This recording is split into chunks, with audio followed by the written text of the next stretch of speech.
The smell of expensive coffee and the sensation of Egyptian cotton sheets were the first clues that something was catastrophically wrong.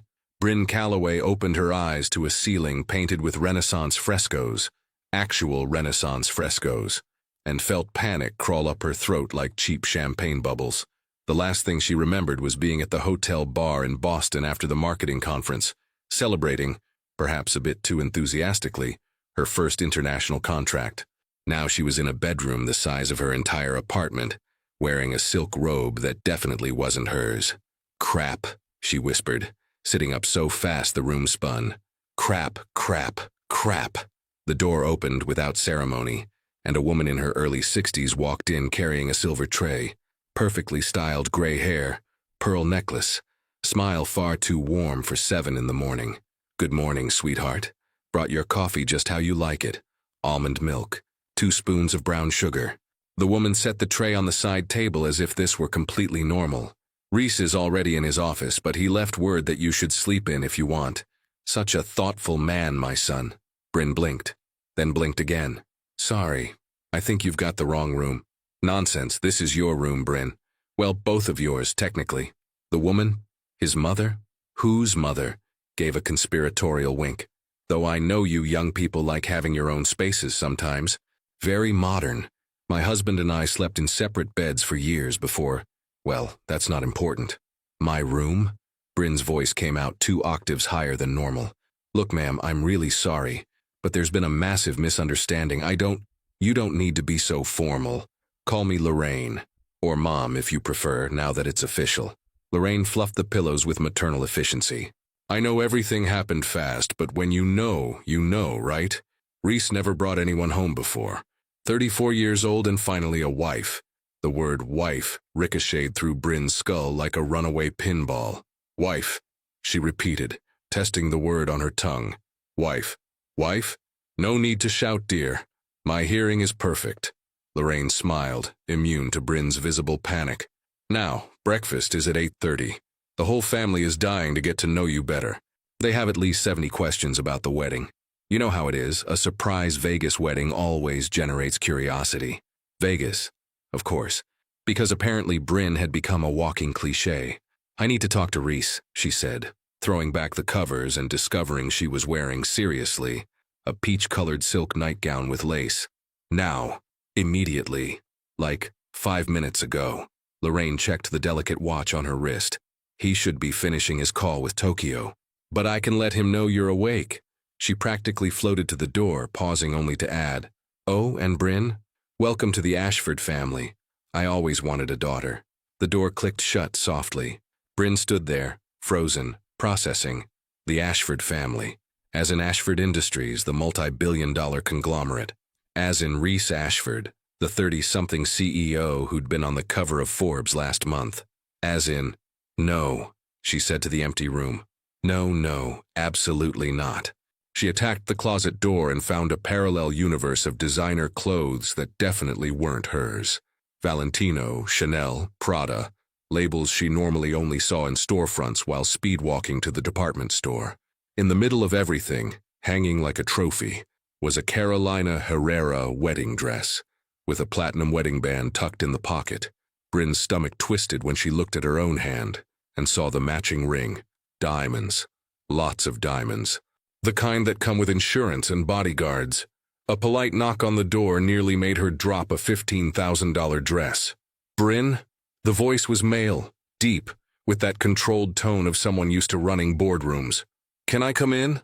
She grabbed the first robe she found, cashmere naturally, and yanked the door open hard enough to make a point. Reese Ashford was even more annoyingly handsome in person than in the Forbes photos. Dark hair slightly tousled, steel blue eyes, a jawline that looked sculpted by someone with a very specific symmetry obsession.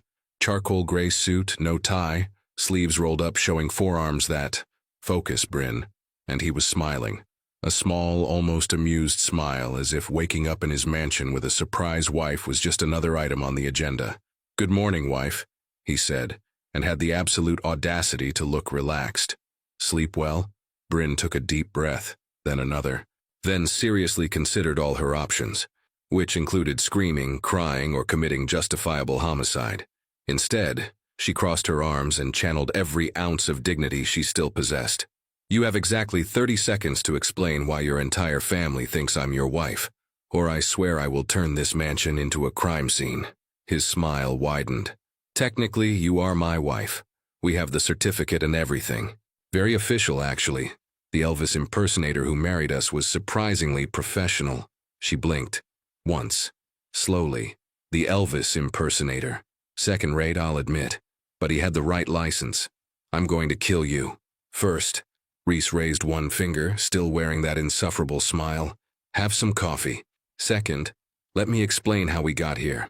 And third, he leaned against the doorframe, and Bryn hated how the movement was both casual and confident. Do you really not remember proposing to me? The world stopped. What? 3 times, actually. Once at the bar, once at the chapel, and once at dinner after. Pretty convincing. He tilted his head, studying her. Especially the part about how you desperately needed a husband to close an international contract that required demonstrated family stability. No way. The contract with the Japanese firm. The clause. That ridiculous cultural clause about traditional family values that she'd thought was outdated but manageable. You're telling me, Bryn spoke slowly, feeling reality rearrange itself into increasingly horrible patterns, that I married a billionaire because I was drunk and desperate to save a work contract? Basically. Reese slid his hands into his pockets, the picture of composure. Though, to be fair, I was also drunk. And you were very persuasive. Something about how it would be mutually beneficial. You get your contract, I get... He paused, and for the first time, something other than amusement crossed his face. Something darker. My family off my back about marriage and heirs. Silence. You're insane, Bryn said finally. Completely, clinically insane. We're annulling this now. We could, he agreed. Far too pleasant. Or hear me out. You could stay married to me for 6 months, close your international contract. I calm my family down, and then we divorce amicably. No drama. I'll even have you sign a generous prenup. Generous? $5 million. Bryn nearly choked.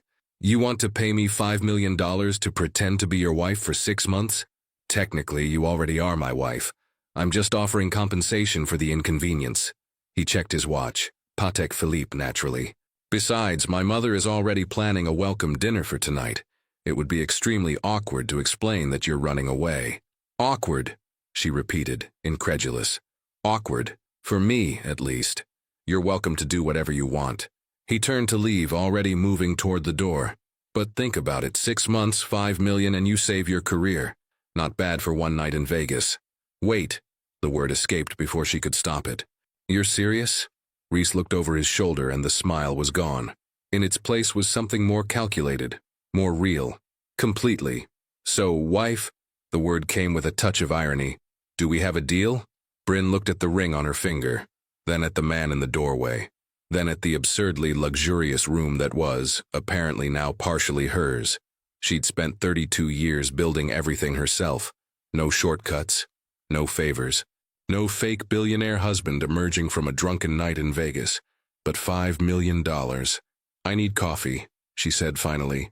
Lots of coffee, and lawyers, and probably therapy. His smile returned, dangerous and amused. Coffee's in the dining room. Lawyers arrive at noon. As for therapy, well, you married me. I think that ship has sailed.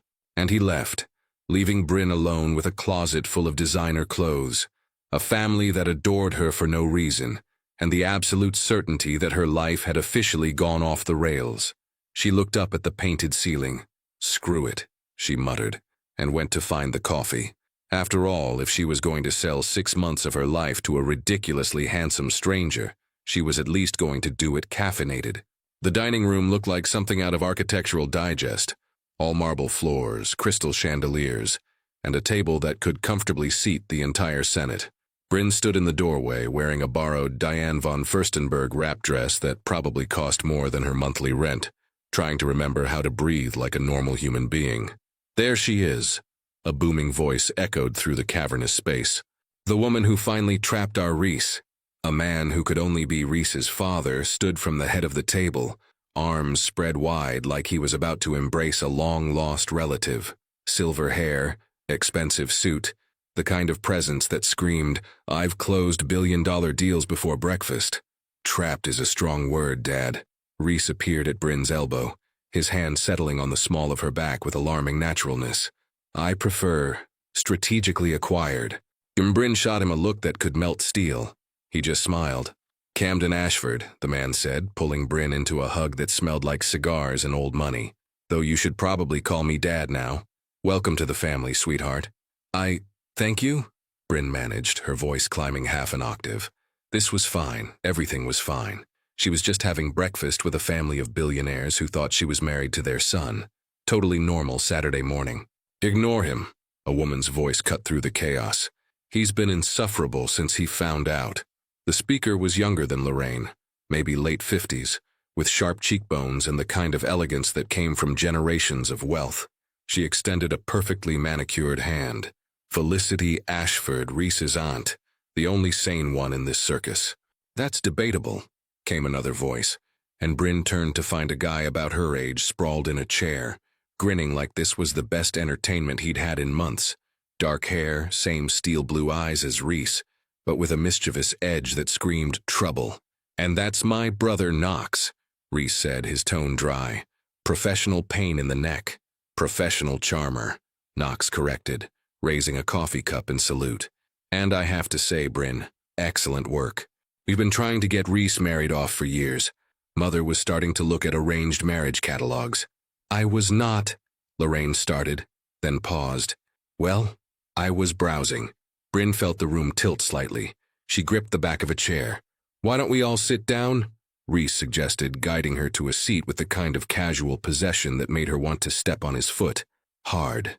The moment she sat, staff appeared from nowhere, placing plates of eggs Benedict, fresh fruit, and pastries that looked like they'd been flown in from Paris. Probably had been. "So," Camden said, loading his fork with enough food to feed a small army, "tell us everything. How did you two meet? What made you fall for our Reese? And most importantly," he leaned forward conspiratorially, "was the Elvis impersonator wearing a white jumpsuit or the leather jacket?"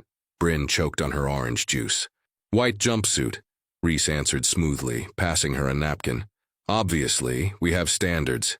"I knew it," Knox slapped the table. "I bet Garrett $20 it was the jumpsuit." "Who's Garrett?" Bryn whispered to Reese. "Cousin. He'll be at dinner tonight, along with approximately 30 other relatives who are suddenly very interested in my personal life." Her stomach dropped. 30? Maybe 40. I stopped counting after the second cousins twice removed started RSVPing. This was a nightmare. An actual waking nightmare with designer clothing and eggs Benedict. "How did you meet?" Lorraine asked, her eyes sparkling with maternal curiosity. "Reese has been so secretive about his love life. We were starting to think he was married to his work." Bryn opened her mouth, closed it, opened it again. "Conference," Reese said, his hand finding hers under the table. His thumb traced her knuckles, and she fought the urge to yank away, or lean into it. She hadn't decided which was worse. Boston. She was giving a presentation on integrated marketing strategies that actually made sense. "Wait, that was accurate? And you just knew?"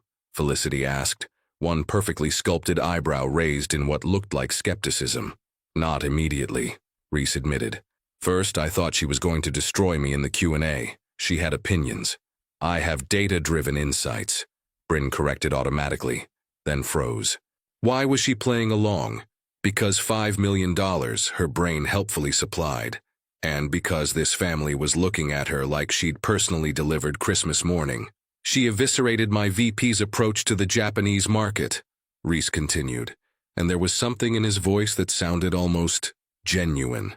"Spent 20 minutes explaining why our entire strategy was outdated. I was furious. And then," Lorraine pressed, leaning forward, "then I offered her a consulting contract." He shrugged. "Figured if she was going to tear apart my business model, she might as well do it on payroll." Knox snorted. "That's the most Reese thing I've ever heard. I'm angry, therefore I must acquire." "It worked, didn't it?" Reese's eyes met Bryn's, and for a second she forgot this was fake. Forgot about the hangover and the confusion and the absolute insanity of the situation. "She said no." "You said no?" Camden looked scandalized. "To Ashford Industries." "I had other offers," Bryn heard herself say. "Better offers." It was true. She'd had 3 other companies courting her, but none of them had been fronted by a man who looked at her like she was a puzzle he needed to solve. Reese's smile was sharp. So, naturally, I showed up at her hotel bar to change her mind. With flowers? Lorraine asked hopefully. With a revised contract and a bottle of decent sake, Reese said. I'm not an amateur. And that's when you fell in love? Felicity's tone suggested she wasn't buying a word of this. Bryn felt Reese tense beside her. This was it, the moment where their tissue paper story fell apart. No, Bryn said slowly, surprising herself. That's when I agreed to dinner. Love came later. Somewhere between him explaining why my salary expectations were adorably optimistic and me explaining why his company culture was aggressively mediocre. Knox burst out laughing. I like her. We all like her, Lorraine said firmly. Finally, someone who doesn't let Reese steamroll them. Camden raised his coffee cup. To Bryn, the woman brave enough to tell my son he's wrong. It's a daily occurrence now, Reese murmured, and Bryn couldn't tell if he was annoyed or impressed.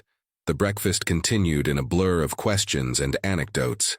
Bryn learned that Knox ran the company's tech division and had a habit of dating models who were spiritually incompatible with the family.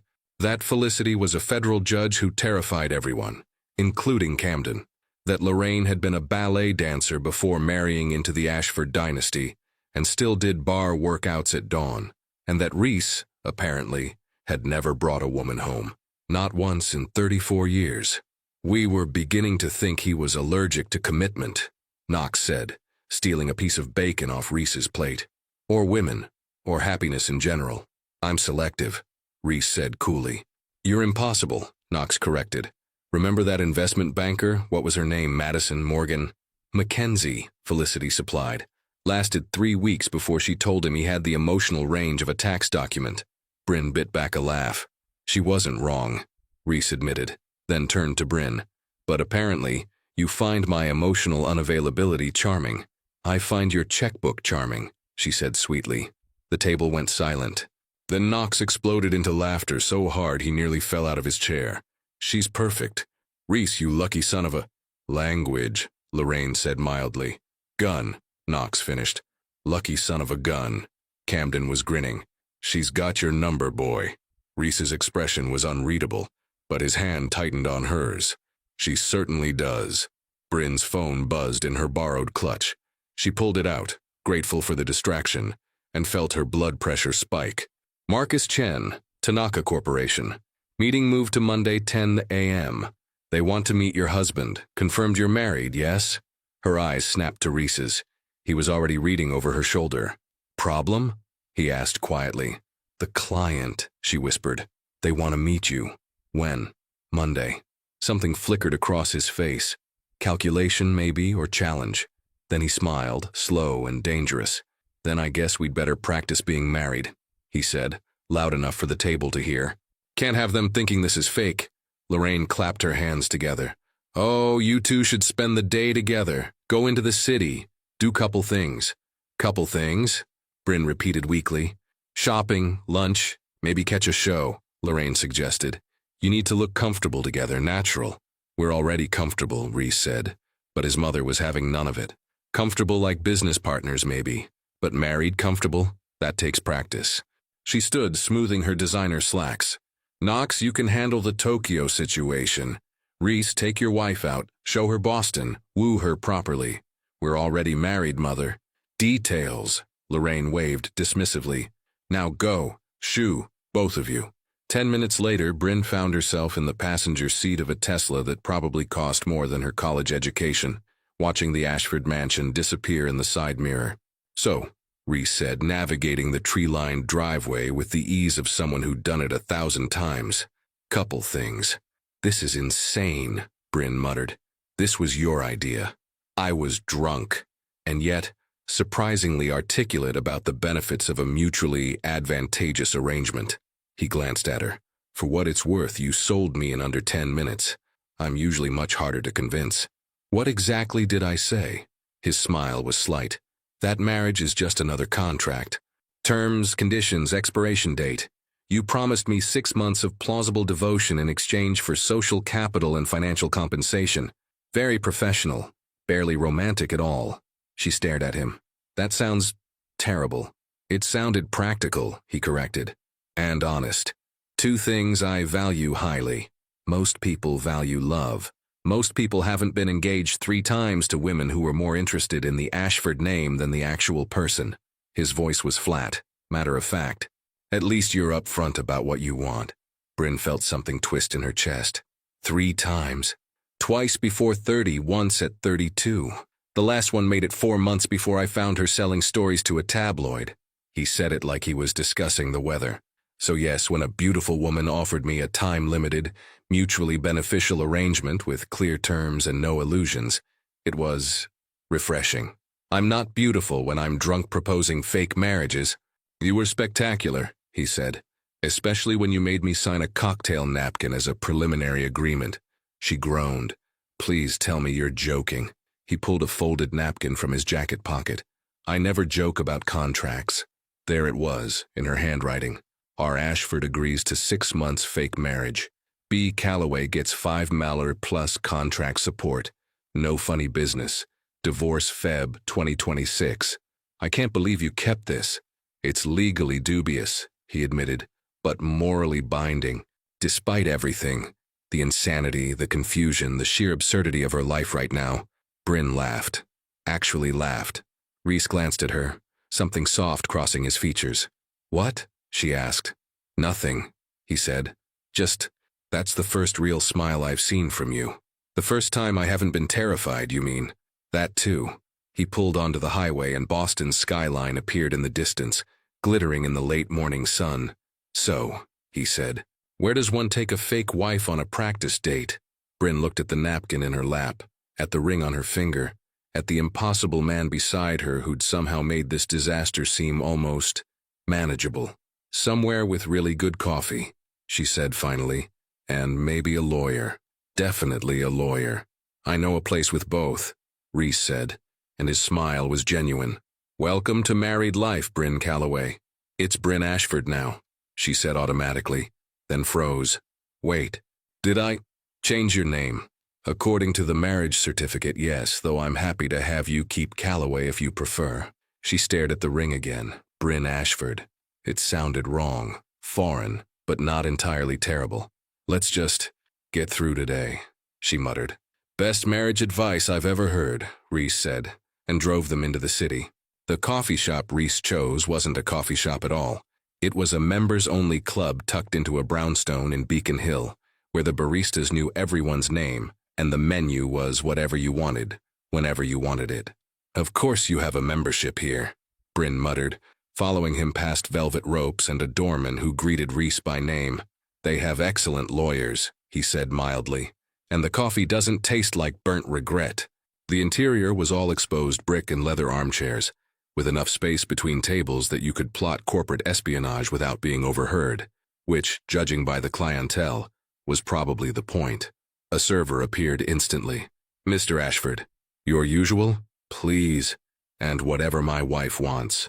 The word wife still hit like a sucker punch. Bryn ordered an Americano just to avoid thinking about it. They settled into a corner booth, and within minutes, a man in an impeccable suit approached their table. Salt and pepper hair, wire-frame glasses, the kind of presence that screamed, I bill 4 figures an hour. Rhys, the man said warmly, then turned to Bryn with obvious curiosity. And you must be the reason my weekend got interesting. Bryn Calloway, she started. Ashford, Rhys corrected softly.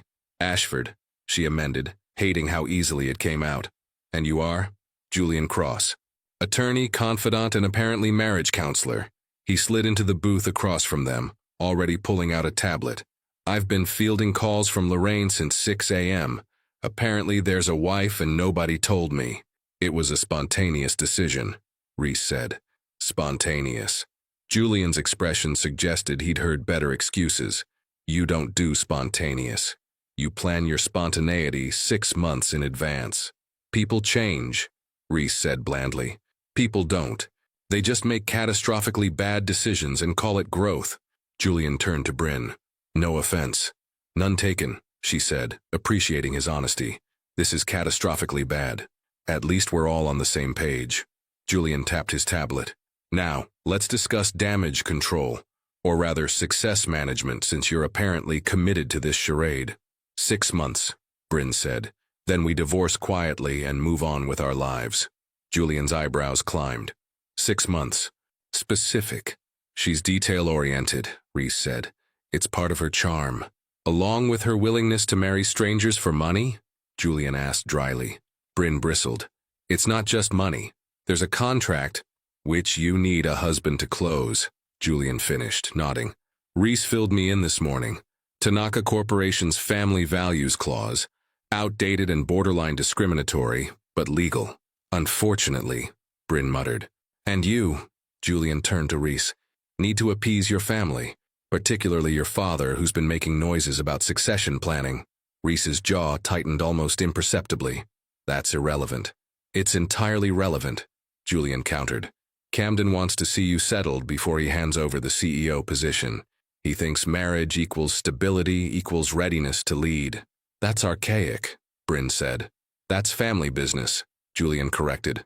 Which means we need to make this look real. Not just showed up at breakfast together real. Actually, convincingly, we're madly in love real. For 6 months, Bryn repeated. Julian studied them both. You realize that's harder than it sounds. People are going to watch you, question you, test the story, especially at tonight's dinner. How many people are coming? Bryn asked. Last count? 42. She nearly spit out her coffee. 42? The Ashfords are a large family, Reese said like this was normal. And they're enthusiastic about new additions. They're vultures, Julian corrected. Lovely vultures, but vultures nonetheless. They're going to want details. How you met, when you fell in love, why you eloped instead of having a proper wedding. We have a story, Reese said. You have the skeleton of a story, Julian said. You need flesh on those bones, specifics, memories, inside jokes. The stuff that makes people believe you actually know each other. Bryn felt panic creeping back. We met 2 days ago. Then you'd better be fast learners. Julian pulled up a document on his tablet. I've prepared a questionnaire, standard stuff for couples counseling. Ironically useful for fake marriages. You've done this before? Bryn asked. You'd be surprised how many marriages in our tax bracket are strategic arrangements, Julian said. Though usually they have the decency to date first. For the next 2 hours, Julian grilled them. Favorite foods, pet peeves, morning routines, political leanings, embarrassing childhood stories. Every answer went into a shared document that he promised to send them both. You need to memorize this, Julian said. All of it by tonight. That's impossible, Bryn protested. Then prioritize. Focus on the big stuff. How you met, when you knew you loved each other, what your wedding was like. It was performed by a second-rate Elvis impersonator at a chapel called Viva Las Vows, Bryn said flatly. What more is there to know? Reese's lips twitched. The chapel had a drive-through option. We walked in like civilized people. How romantic, Julian said dryly. And after? Bryn tried to remember through the tequila-soaked haze. We had dinner? At a steakhouse, Reese supplied. You ordered the ribeye, medium rare, and told me about your business plan for the next 5 years. She stared at him. You remember that? You were surprisingly lucid for someone who just convinced a stranger to marry her, he said. You wanted to build your own consultancy, international clients, boutique service, enough equity to retire by 45. That was exactly her plan, down to the retirement age. You talked about your company's expansion into Asian markets, she said slowly, memories filtering back. How you needed someone who understood cultural integration, not just market penetration. See? Julian looked pleased. You do remember each other. Keep going. You paid for dinner, Bryn said. You insisted on splitting it. You said that was adorable but financially inefficient given our comparative net worths. You told me I was insufferable. You agreed. They looked at each other, something strange passing between them. Recognition, maybe. Or just the weird intimacy of shared bad decisions. Julian cleared his throat. Right, so you have chemistry. That's good. Now we need to weaponize it. Weaponize? Bryn repeated. Sell it. Make people believe. He leaned forward. Tonight you're going to walk into that dinner and you're going to convince 42 people that you're desperately in love. Can you do that? Bryn looked at Reese. He looked back, steady and unreadable. Yes, they said simultaneously. Julian smiled. Then let's talk about the prenup. The document was 47 pages long. Bryn read every single page while Reese handled emails on his phone, occasionally pointing out clauses that needed discussion. This section here, she said, tapping page 23. What's reasonable conjugal expectations? Reese didn't look up. It means we're not required to sleep together. Obviously.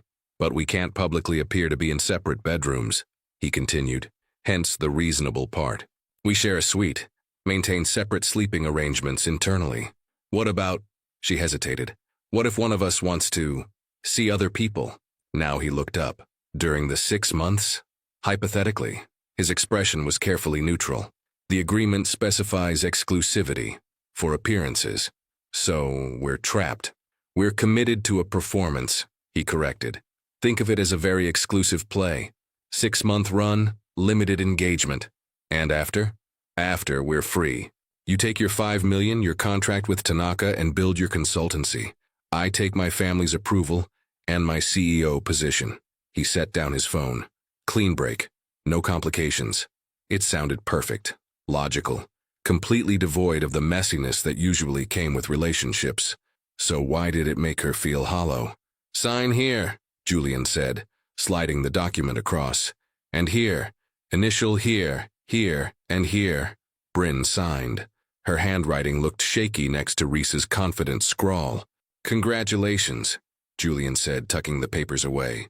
You're now legally entitled to $5 million, provided you fulfill the terms of this agreement for 6 months. Don't die. Don't cheat. Don't tell anyone this is fake. What happens if we do? Bryn asked. You forfeit the money. Reese loses his inheritance, and both of you get to explain to 42 angry Ashfords why you lied to their faces. Julian stood, buttoning his suit jacket. So don't. After he left, they sat in silence, the weight of what they'd just signed settling over them.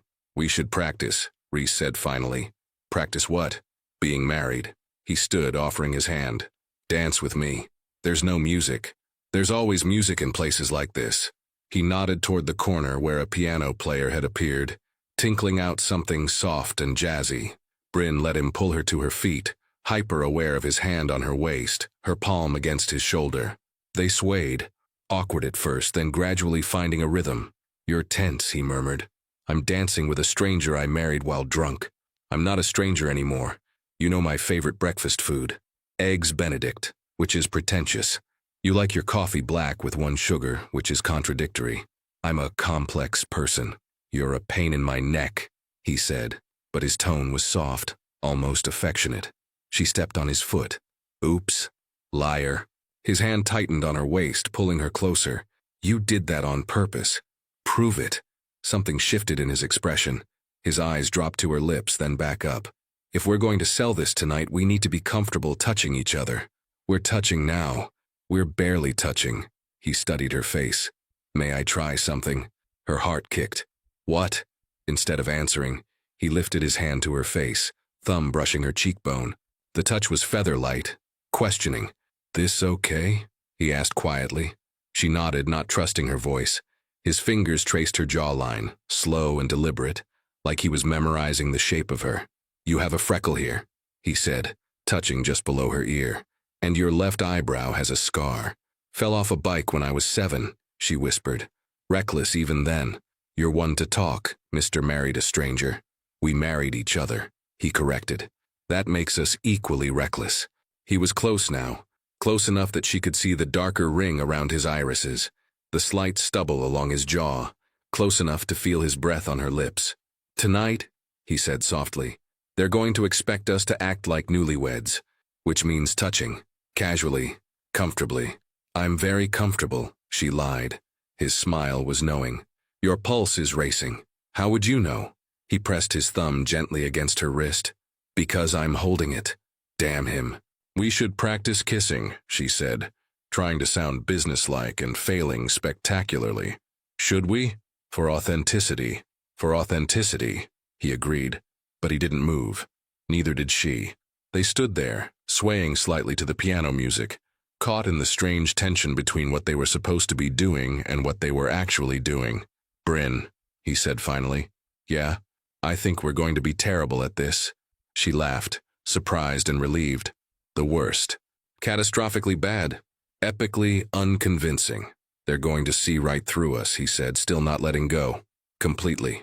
He smiled then, real and unguarded. Well then, we'd better get our story straight. They spent the next hour at their table, building a narrative. The conference, the presentation, the bar, his offer, her refusal, the sake. Dinner turned into drinks. Drinks turned into conversation. Conversation turned into, why don't we just solve both our problems right now? By the time they left the club, they had a story.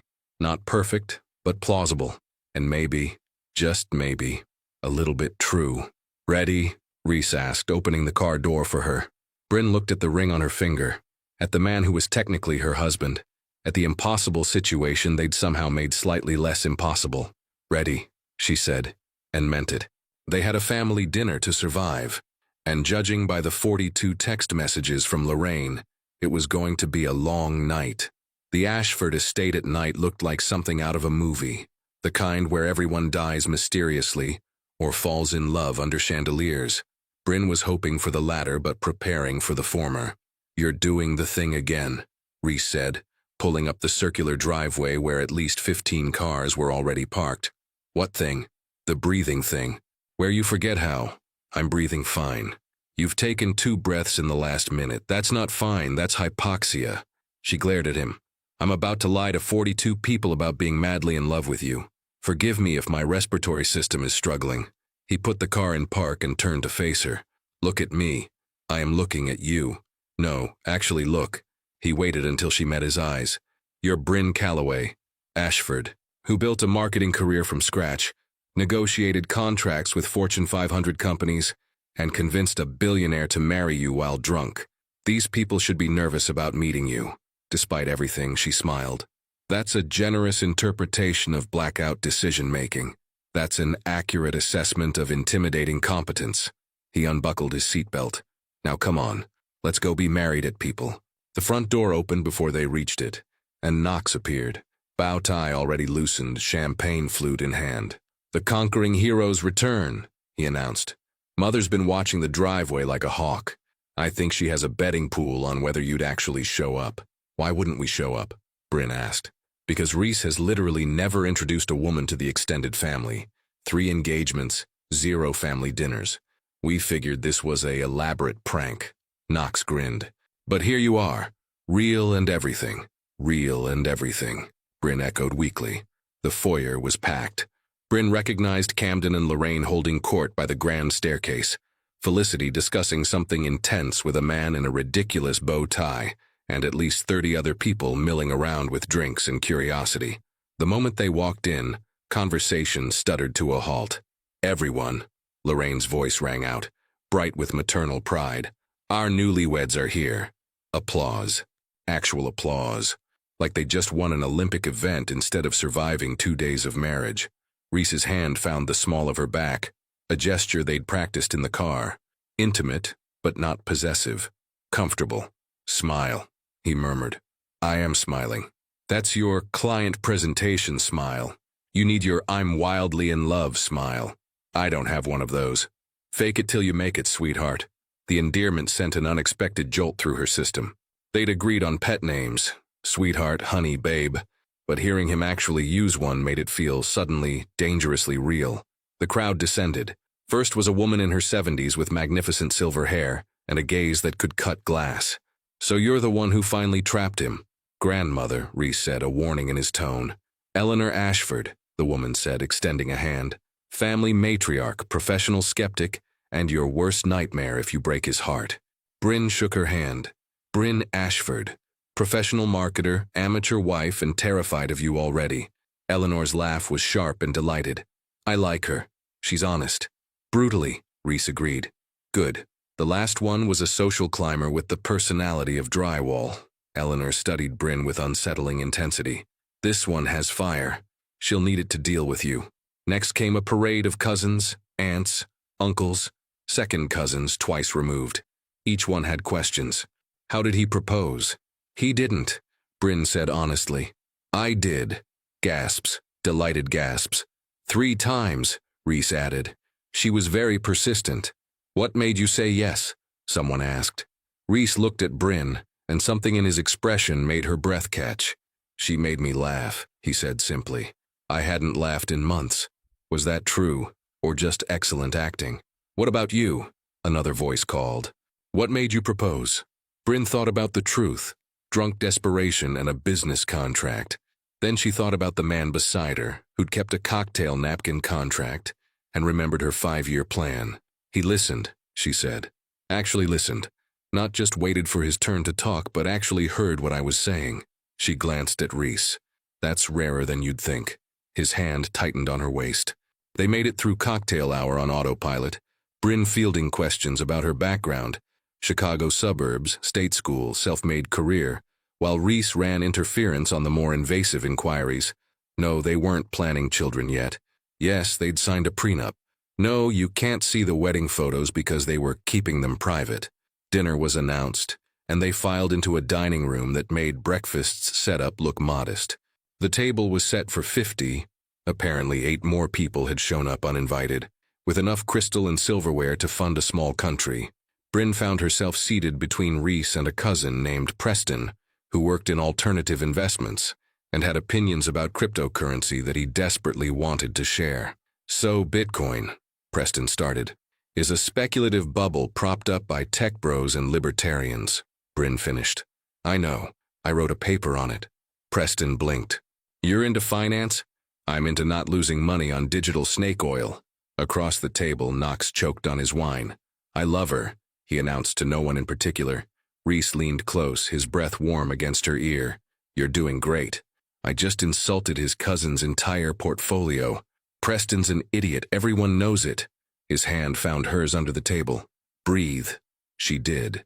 Then realized they were holding hands voluntarily, not for show, and wasn't sure what to do with that information.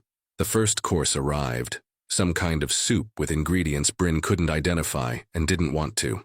So, Eleanor's voice cut through the chatter. Tell us about the wedding, I want details. The table quieted.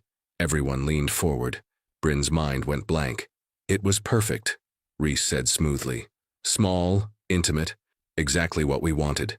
In Vegas, someone said skeptically. In Vegas, he confirmed, at a chapel called Viva Las Vows, with an Elvis impersonator, Knox added helpfully. Was it the fat Elvis or the young Elvis? An aunt asked seriously. Young Elvis, Bryn said. White jumpsuit, surprisingly good voice. Did he sing? Can't help falling in love, Reese said, during the vows. That was actually true. Bryn remembered that part. The Elvis impersonator had this beautiful voice, and he'd sung while they exchanged rings, and she'd cried. Actually cried at her own drunk wedding. You cried, she said, the memory surfacing. Reese looked at her, surprised. You remember that? You said the Elvis got you, she said slowly. That it was ridiculous and perfect and exactly right. Something passed between them. A moment of actual truth in the middle of their elaborate fiction. I can't believe you two got married without us, Lorraine said, sounding wounded. It was spontaneous, Reese said. We couldn't wait. Couldn't keep your hands off each other? Knox asked with a grin. Something like that, Reese said dryly. Bryn felt heat creep up her neck, because the truth was she didn't remember much after the ceremony, which meant anything could have happened, or nothing, and she had no idea which would be worse. Well, Eleanor said, raising her glass, to spontaneity, and to Bryn, who's clearly the best thing to happen to this family in decades. Everyone drank.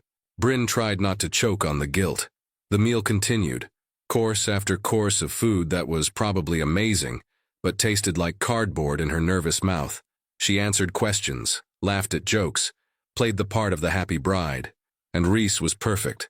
Attentive without being clingy, affectionate without being performative. His hand stayed on her knee. His eyes found hers across conversations. And when someone asked how he knew she was the one, he said, she's the only person who's ever called me out on my nonsense, and somehow made me want to be better. Which was definitely acting. Had to be acting, right? Dessert arrived. Some kind of chocolate situation that required 3 forks and an engineering degree to eat properly. So what's next for you two? Camden asked. Honeymoon? Moving in together officially? Bryn has a big meeting Monday, Reese said. Work comes first. As it should, Felicity said approvingly. What industry? Marketing consulting. I'm closing a contract with Tanaka Corporation. The Japanese firm? Felicity's eyebrows rose. Impressive, they're notoriously particular. They have a cultural clause, Bryn said carefully, about family stability. It's why... She stopped. Too honest. Way too honest. It's why the timing worked out, Reese finished smoothly. Bryn needed to show stable family commitment. I needed to get my mother off my back about settling down. We joked about it over sake and then the joke became real, Bryn said, finding his hand. Best bad decision I ever made. He squeezed her fingers. Second best. First was proposing in the first place. You didn't propose, she reminded him. Details. The table laughed, warm and genuine, and for the first time all night, Bryn felt like maybe, just maybe, they could actually pull this off. Then Eleanor spoke. I want to see you kiss. The table went silent. Mother, Camden said, sounding pained. What? They're newlyweds. They should be all over each other. Eleanor gestured with her wine glass. Come on, show us this great love story. Bryn's heart stopped. They talked about this, planned for it. But planning and doing were very different things, especially with 40-plus people watching like this was dinner theater. Reese turned to her, his expression unreadable. You don't have to. It's fine, she heard herself say. Bryn, just kiss me already before I lose my nerve. Something flickered in his eyes. Then his hand came up to cup her face, thumb brushing her cheek in that same gentle way from the club. Okay, he murmured, quiet enough that only she could hear. She nodded. He leaned in slowly, giving her every opportunity to pull away. His lips brushed hers, soft, questioning, surprisingly sweet. And Bryn forgot about the audience, forgot about the fake marriage and the contract and the $5 million, forgot everything except the warmth of his mouth and the way his fingers threaded through her hair and the small sound he made when she kissed him back. It was supposed to be for show, a performance. But when he pulled away, his eyes were dark and slightly dazed, and Bryn knew, absolutely knew, that whatever that was, it hadn't been acting. The table erupted in applause and wolf whistles. Now that's a kiss, Knox shouted. Eleanor smiled, satisfied. You'll do, girl, you'll do just fine. Bryn couldn't speak, couldn't think, could only stare at Reese, who was looking at her like he'd just solved a particularly complex equation and didn't like the answer. Excuse me, he said abruptly, standing. I need some air. And he walked out, leaving Bryn alone with 42 Ashfords, and the sinking realization that their fake marriage had just developed a very real complication. Knox leaned over. So that was interesting. Shut up, Bryn muttered. I'm just saying, for a business arrangement, you two have excellent chemistry. It's acting. That wasn't acting, Knox said, suddenly serious. That was my brother realizing he's in way over his head. We have a contract. Forget the contract. Knox stood, offering his hand. Come on, let's go find him before he does something stupid, like fall in love with you for real. Too late, Bryn thought, but didn't say, because she was terrified it was already too late for both of them. Bryn found him on the terrace. Well, technically Knox found him, and then dragged Bryn outside while making up an excuse about needing to show her the garden at night that fooled exactly no one. 5 minutes, Knox said, pushing her gently toward the French doors. Then I'm coming back with reinforcements and embarrassing stories from his teenage years. Knox, make him talk. He's terrible at feelings. Knox grinned, but apparently great at kissing strangers. Who knew? He disappeared back inside, leaving Bryn alone on a terrace that probably cost more than her entire apartment building. Reese stood at the railing, hands in his pockets, staring out at the manicured grounds like they held answers to questions he hadn't asked yet.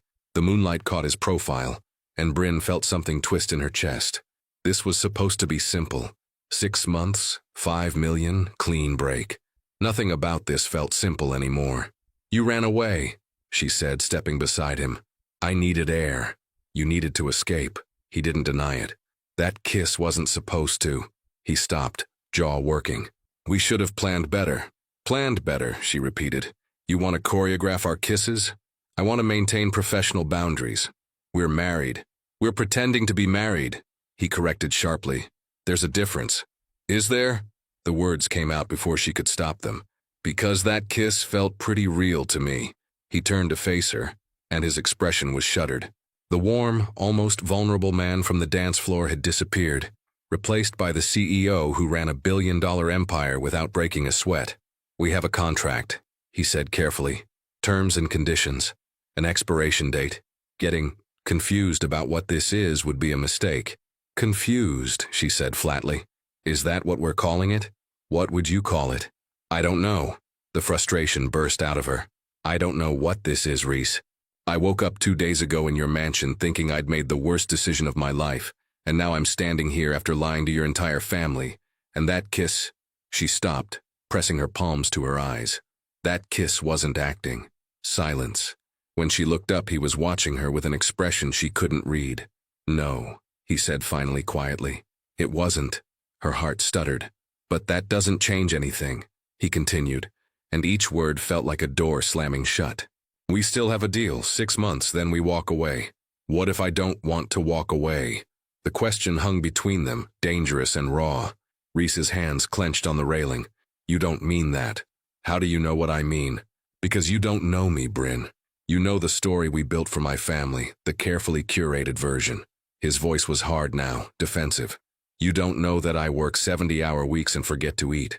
That I've been engaged 3 times and couldn't make any of them work because I'm married to my company. That the last woman I dated told me I had the emotional capacity of a tax return. She sounds delightful. She wasn't wrong. He turned back to the grounds. I'm good at business, Bryn. Mergers, acquisitions, hostile takeovers. I'm terrible at the stuff that matters. Ask my exes. Ask Knox. Ask anyone who's tried to get close. So that's it? Anger flared in her chest. One real kiss and you're running scared? I'm being realistic. You're being a coward. His head snapped toward her. Excuse me? You heard me. She stepped closer, fury replacing the confusion. You're hiding behind contracts and logic because actually feeling something terrifies you. That's not... You said I called you out on your nonsense, she interrupted. So here it is. You're so busy protecting yourself from getting hurt that you don't let anyone actually in. And now when something real is happening, something neither of us planned, you're shutting down. There's nothing real happening, he said, but his voice had lost its certainty. We made a deal when we were drunk. We're following through on that deal. End of story. Is it? She was close enough now to see his pulse jumping in his throat. Because I remember you saying I made you laugh, that I listened. Was that fake too? Bryn? And just now at dinner when you said I made you want to be better, was that for show? Yes, he said, but couldn't meet her eyes. Liar. We barely know each other. Then let's know each other. The words came out louder than she intended. We have 6 months, Reese. 6 months where we're legally married and living in the same house and pretending to be in love. What if we just stopped pretending? That's insane. So was getting married in Vegas, but here we are.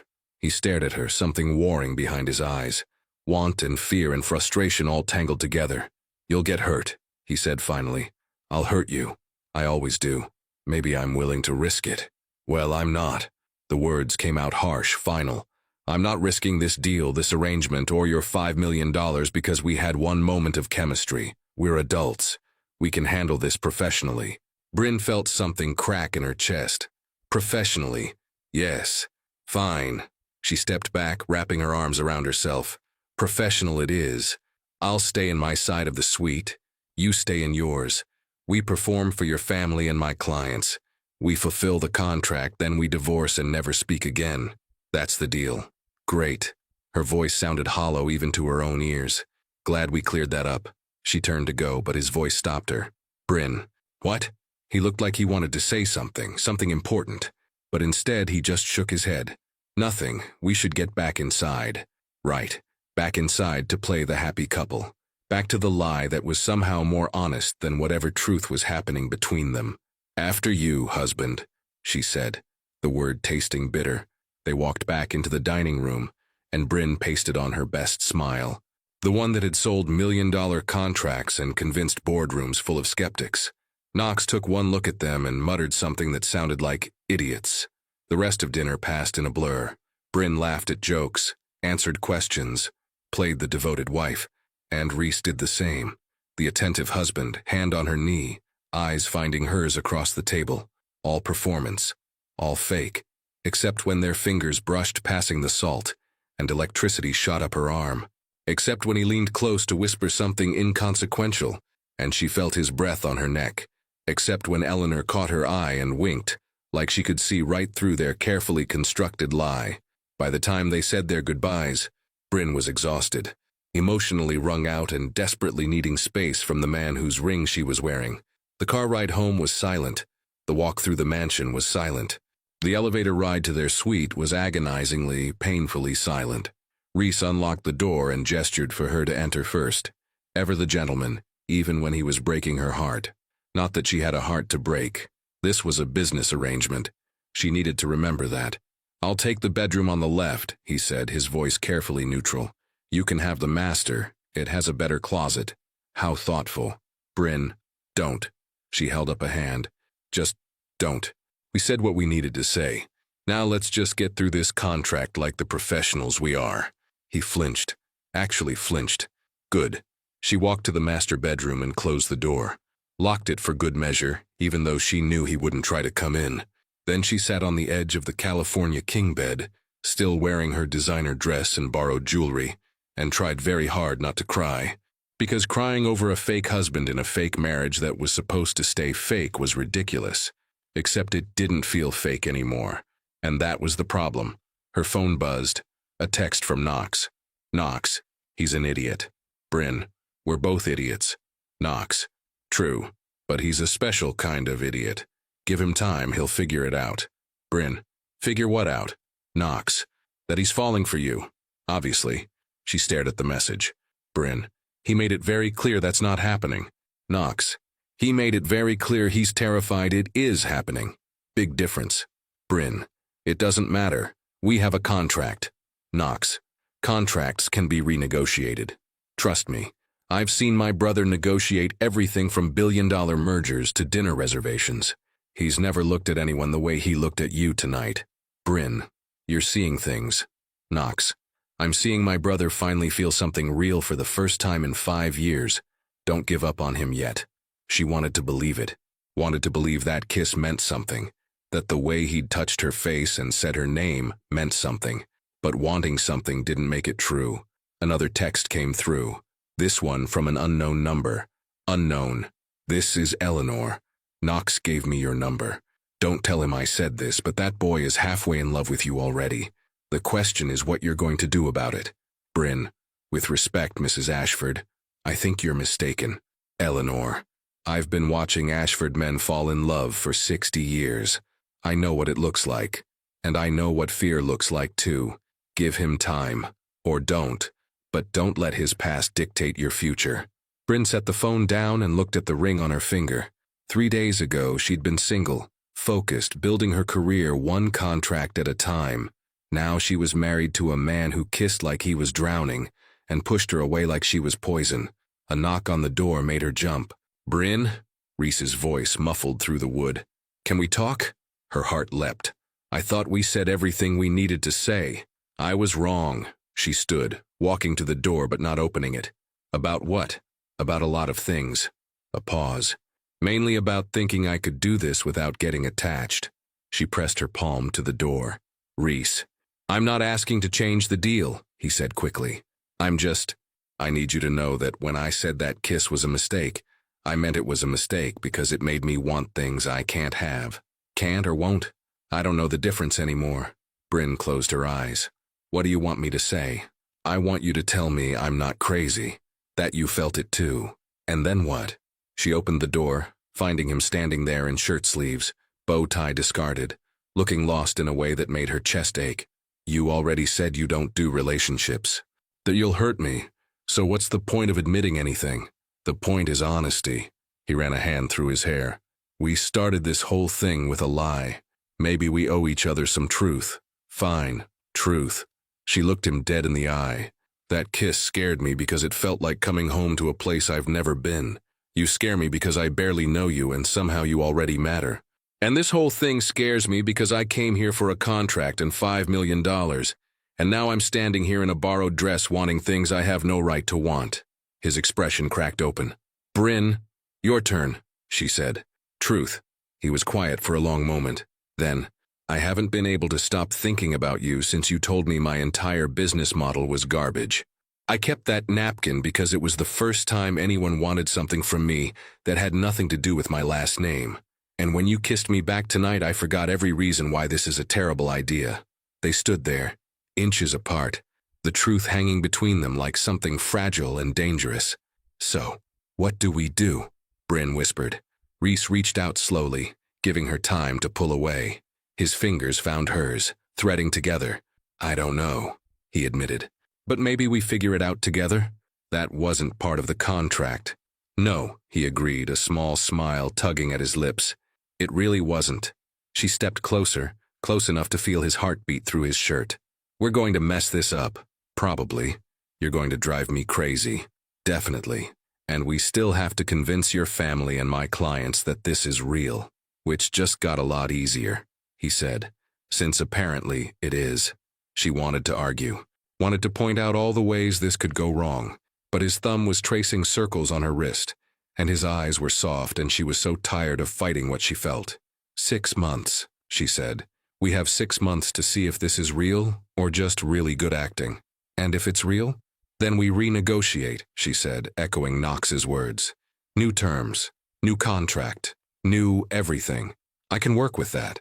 He lifted her hand to his lips, pressing a kiss to her knuckles. "But for the record, I'm pretty sure it's real." "Pretty sure?" 97% sure. "What's the other 3%? He smiled. "Terror that I'm about to fall for my fake wife." "Too late," she said and kissed him. This time there was no audience, no performance, just them in the doorway between their separate bedrooms, kissing like they'd just discovered something worth fighting for. When they finally pulled apart, both breathing hard, Reese rested his forehead against hers. "This is insane," he murmured. "Completely. We're going to regret this. Probably. But we're doing it anyway?"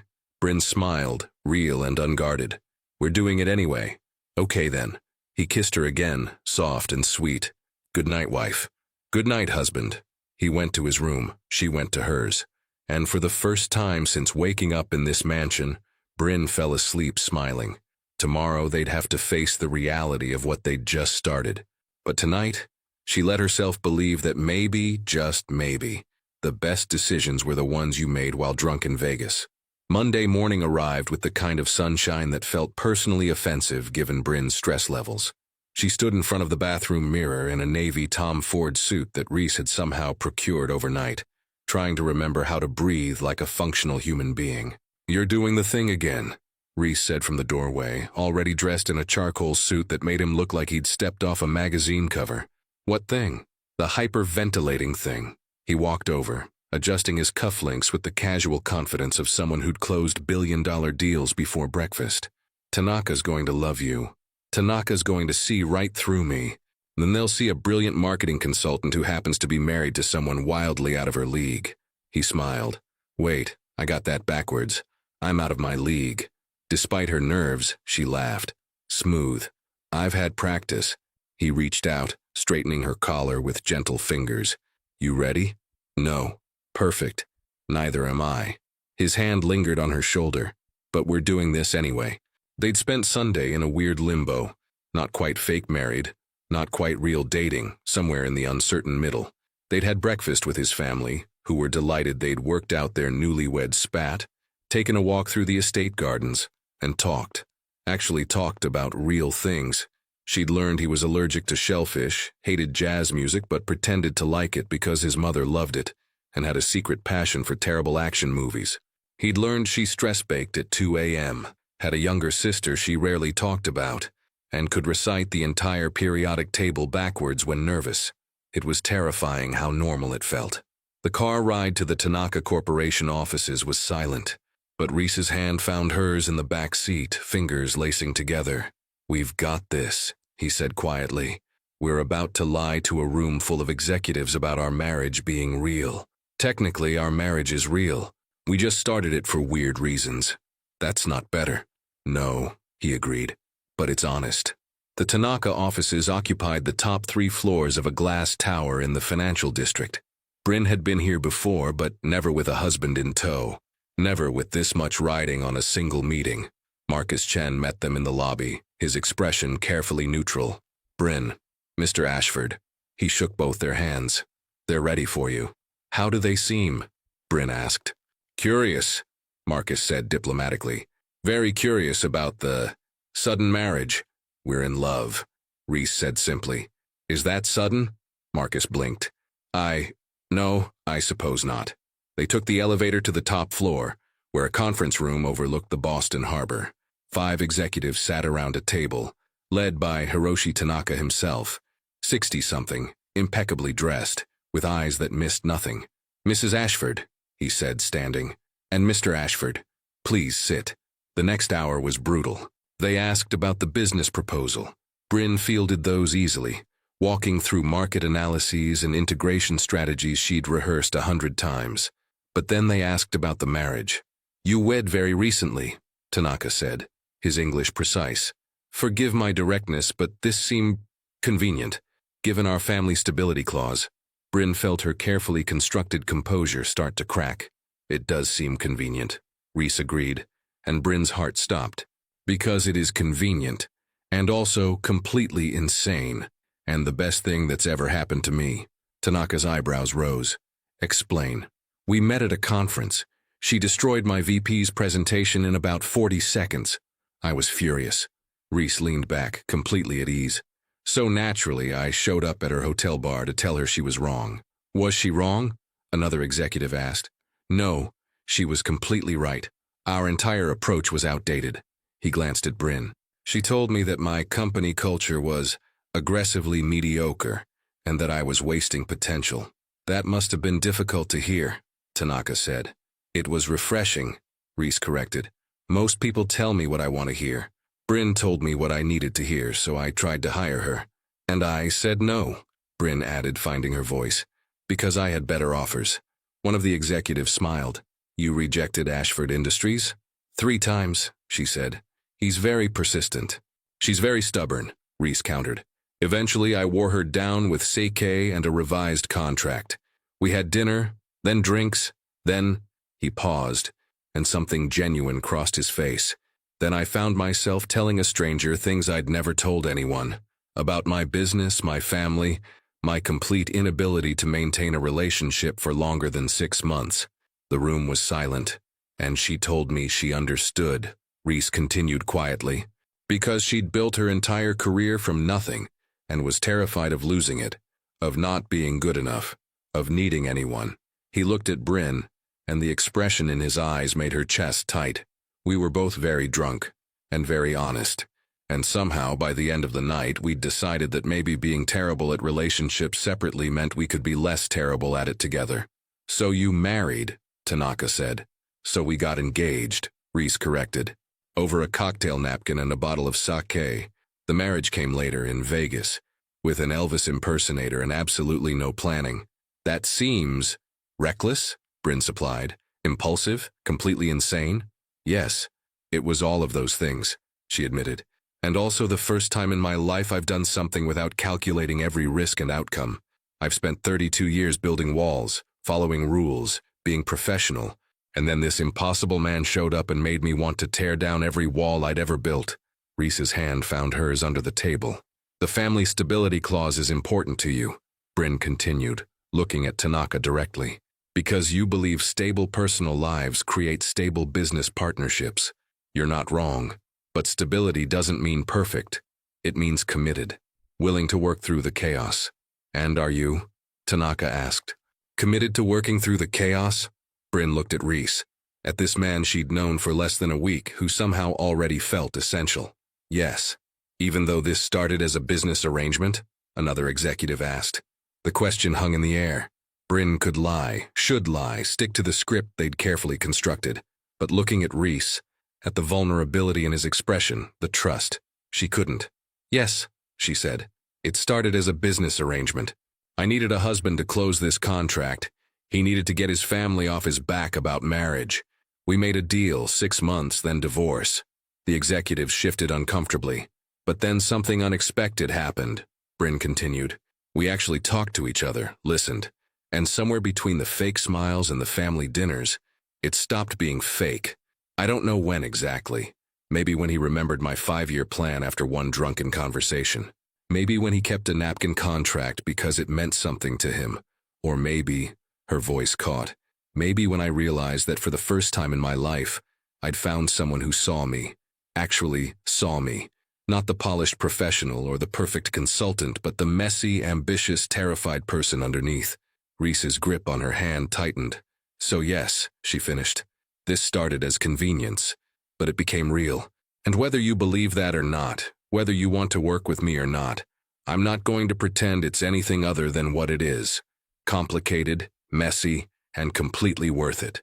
Silence. Tanaka studied them both for a long moment. Then he spoke in rapid Japanese to his colleagues.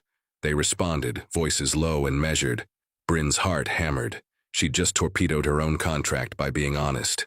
Brilliant. Finally, Tanaka turned back to them. My colleagues believe you are lying, he said. That this marriage is a facade created specifically for this contract. Brin's stomach dropped. They think you are too different, too new, too convenient. Tanaka paused. I disagree. You disagree, Brin managed. I have been married 42 years, Tanaka said. And I can tell you that the best marriages are the ones that make no logical sense. My wife was an artist. I was an accountant. We met at a bus stop in the rain. She thought I was boring. I thought she was chaotic. He smiled, rare and genuine. She was right, I was boring. But she made me want to be less boring. And I made her want to be less chaotic. We balanced each other. He looked at Brin and Reese. You balance each other, he said simply. I see it in how you speak, how you move together, how you defend each other. This may have started as business, but it is not business now. Brin felt tears prick her eyes. We will accept your proposal, Tanaka said. Not because of the family clause, but because anyone brave enough to marry a stranger and honest enough to admit it is someone I want to do business with. The other executives nodded, some reluctantly. However, Tanaka continued, I have one condition. Anything, Brin said. Invite me to your real wedding, the one you will have after you figure out that this is not temporary. Reese laughed, surprised and genuine. You think we'll last? I think you already have, Tanaka said. Everything after this is just paperwork. They signed the contracts in a daze. Marcus walked them out, shaking his head in disbelief. I don't know what just happened, but congratulations, I think. Thanks, Brin said faintly. I think. In the elevator, alone finally, Reese pulled her into his arms. You were incredible, he said against her hair. I almost ruined everything by being honest. You saved everything by being honest. He pulled back to look at her. I was going to lie, stick to the script, but then you just told them the truth. The truth that we're falling for each other despite every logical reason not to. That truth, he confirmed. It's insane. Completely. We barely know each other. We know enough. His hands framed her face. We know we make each other laugh. And crazy. And brave enough to be honest. That's not a basis for a marriage. It's a better basis than most people have. He kissed her, soft and sure. Brin Calloway Ashford, will you stay married to me? Not for 6 months, not for a contract, but for real. Her heart stopped. You're proposing? We're already married. I'm renegotiating our contract, he said, smiling. New terms, no expiration date, no exit clause, just us figuring out this mess together. That's a terrible contract. The worst. No clearly defined deliverables. None whatsoever. Huge potential for chaos. Massive. She pretended to think about it. What's the compensation package? Me, he said. All my annoying habits, workaholic tendencies, and emotional unavailability. Plus unlimited access to designer coffee and a family that will absolutely drive you insane. What about the $5 million? You get it anyway. Contract's already signed. That money's yours regardless. So you're offering me nothing but yourself? Pretty much. He looked uncertain for the first time. Is that enough? Brin thought about the woman who'd woken up in this mansion 5 days ago, terrified and hungover, and convinced she'd ruined her life. About the carefully constructed walls she'd built, and the rules she'd followed, and the safe, predictable path she'd planned. And then she thought about this impossible man who'd kept a napkin, remembered her dreams, and somehow made her want to tear up every plan she'd ever made. You know what? She said. I think it might be. Yeah. She kissed him deep and real. Let's do this. For real this time. No Elvis impersonator. Definitely no Elvis impersonator. I want the full thing. White dress, family, the works. My mother is going to lose her mind. Your mother is going to plan the most elaborate wedding Boston has ever seen. True, he laughed, pressing his forehead to hers. But first we should probably go on an actual date, one where we're sober. Radical concept. I'm full of them. The elevator doors opened. Dinner tonight somewhere that doesn't serve steak? It's a date. They walked out into the sunshine, hand in hand, and Bryn felt something settle in her chest. Something that felt like home. Her phone buzzed. A text from Knox. Knox, Eleanor says you closed the deal. Both deals. Plural. Please advise. Bryn, tell Eleanor she was right, about everything. Knox, she's going to be insufferable about this. Bryn, she's earned it. Another text, this one from Eleanor herself. Eleanor, Knox says you're keeping him. Good.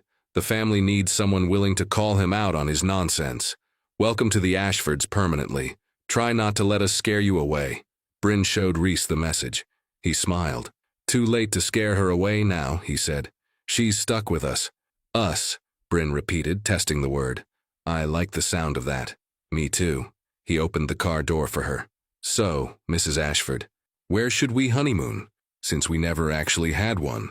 Somewhere with no Elvis impersonators. And no business contracts. And definitely no sake. Just us, he said, sliding in beside her. Figuring this out. Just us, she agreed.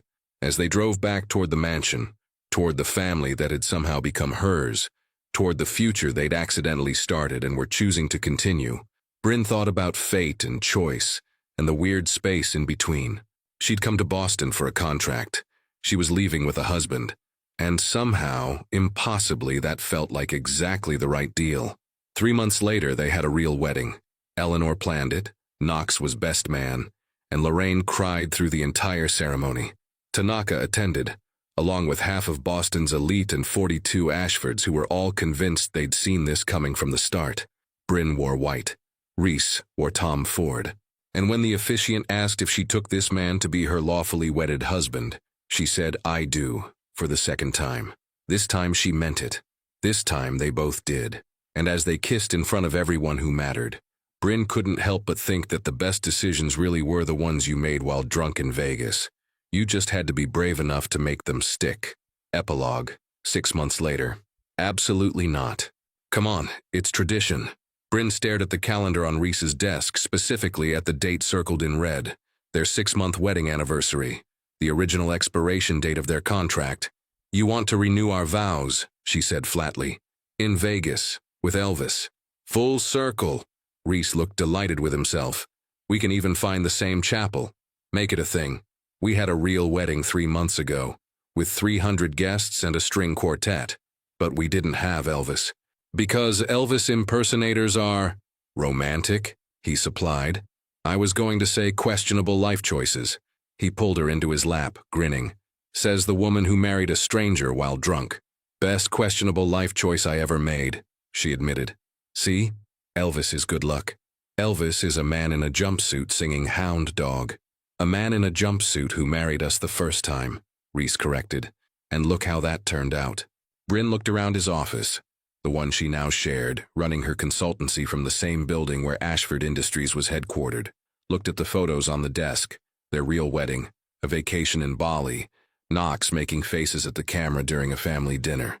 Looked at the man holding her, who still worked too much and forgot to eat but now let her bring him sandwiches at midnight.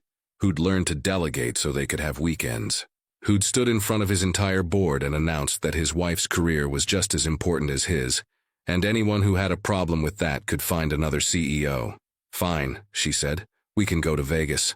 Really? On one condition. Name it. We invite everyone, your family, my sister, Tanaka, all of it. Make it a whole ridiculous party. Reese's smile could have lit up the entire city. Deal. And we're writing our own vows this time. Real ones. Even better deal. She kissed him soft and sweet. You know this is insane, right? Completely. We're already married twice. Third time's the charm. That's not how that phrase works.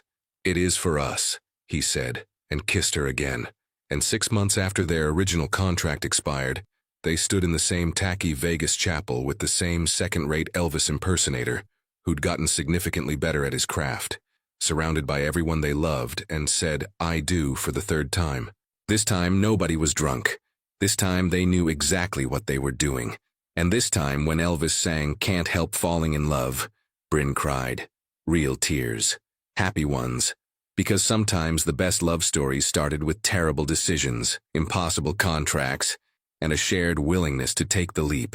And sometimes, if you were very lucky, you found someone willing to keep jumping with you.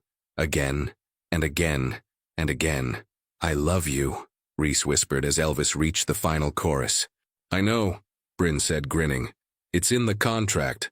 "Which contract?" "All of them." He laughed, real and joyful, and kissed his wife, his real, permanent, no expiration date wife. And somewhere in the back of the chapel, Eleanor Ashford smiled and told Knox she'd called it from the start. She had. They all had. Because when you know, even if it takes 3 weddings to figure it out. The end.